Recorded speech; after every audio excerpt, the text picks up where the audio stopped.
Hello everybody, welcome back to Screen Stars. I'm here today to bring you my review for the 2020 action drama Greenland, a film that is directed by Rick Roman Waugh and it stars Gerard Butler, Marina Baccarin, Roger Dale Floyd and Scott Glenn. Now this film focuses on it's a disaster film. There's a comet heading towards Earth. The population is told that it's just going to skim the atmosphere, give everyone a bit of a show, but in actual fact the comet is then predicted to it's going to impact Earth. There are certain members of the population that get these like presidential alerts on their phones and things to say that they have been selected to head to the nearest military airport base.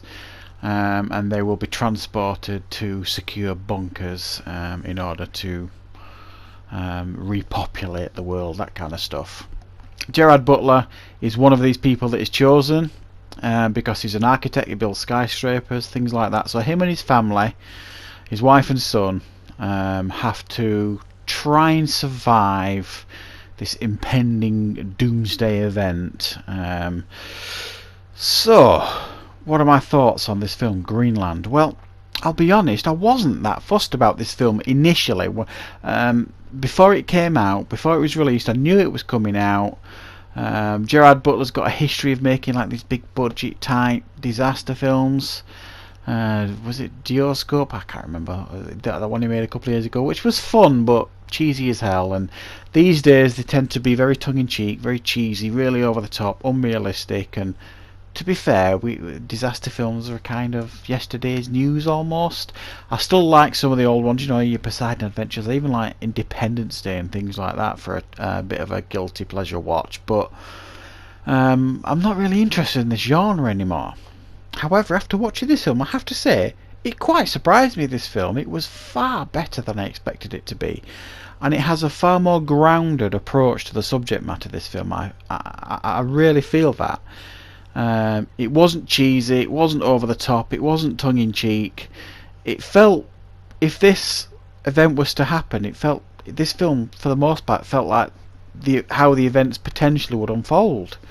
And it was, much of the film was essentially a family drama for the most part. Yes, you did get some special effects sequences at the beginning, you know, when the little comets are hitting the Earth, causing devastation, and then obviously the last quarter of the film is what you would expect with a film like this, with this kind of subject matter. But much of in between was very much a human drama, a family drama. The family getting split up, they've got to try and re-find themselves. You see the best of humanity and the worst of humanity, the looting and all this kind of stuff.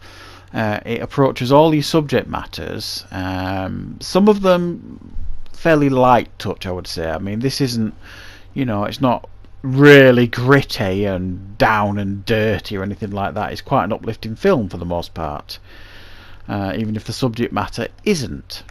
So I was suitably impressed with the film, and I have to say it kept me gripped throughout.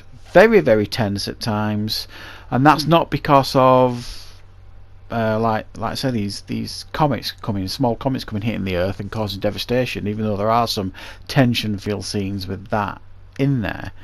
It was more the human stuff that got you on the edge of the seat. It was more the case of, you know, at the military base and you know, the crowds and the tension. There's I don't want to spoil. I don't want to say too much to spoil things, but there was many scenes, especially between characters, where it was very tension filled. There's a great scene where he's in the back of a truck, Gerard Butler, and he's still got his bracelet on because he's been selected, and by that point the general public have twigged as to what these bracelets are, and he's got to basically fight for his life to keep hold of this bracelet. And very, very nicely done, and very tense and very hard hitting at times. Gerard Butler is an actor that you can either take or leave. I understand that. He's made a lot of popcorn films. He's not an actor you would look at and think, yeah, brilliant actor. But I've got to say, he was fantastic in this film. He carried the film. He made a very believable husband and father, a vulnerable character who's made mistakes in the past. So they did pretty well with that. Marina Baccarin, who plays his wife, who you'll recognise from Deadpool, very, very great performance. Honestly, fantastic performance from her. And the real devastation. There's some scenes where she's completely and utterly devastated, and you really totally buy it. And the kid, Roger Dale Floyd, who plays their son, young actor, I bought every scene he was in. Did really, really well. Child actors can sometimes make and break movies, and he was absolutely fine. And Scott Glenn, always a joy to see him in a film. He's not in it much, but it was still nice to see him in the film. So yeah, it was, depending on your take to a disaster flick. Like some disaster flicks, they approach it from a few different angles, a few different stories. This one is just focused on this family and their experiences. It's very much like the War of the Worlds film, the Steven Spielberg one, you know, where it's just focused on Tom Cruise and his family and their experiences moving through that film. This is very, very similar. So if that's not your type of disaster film, you might not take to it. It does feel quite an enclosed film in that sense. You only experience what they experience, not what the world as a whole is experiencing, if that makes sense. So that will either make it for you or break it. For me, it really helped because you really connected with these characters. So from my perspective, it worked. So I have to say I was pleasantly surprised by this film. It was a refreshing change to some of the similar disaster flicks we've had in the past. Some of those I actually like too. But I'm going to give this a 7.5 out of 10. It's worth checking out. It's really nicely made. Some fantastic special effects, and all the performances are pretty top notch. So that is my review for Greenland. I hope you liked it. Thank you very much for watching, and of course I will be back with more content on Screen Stars very, very soon.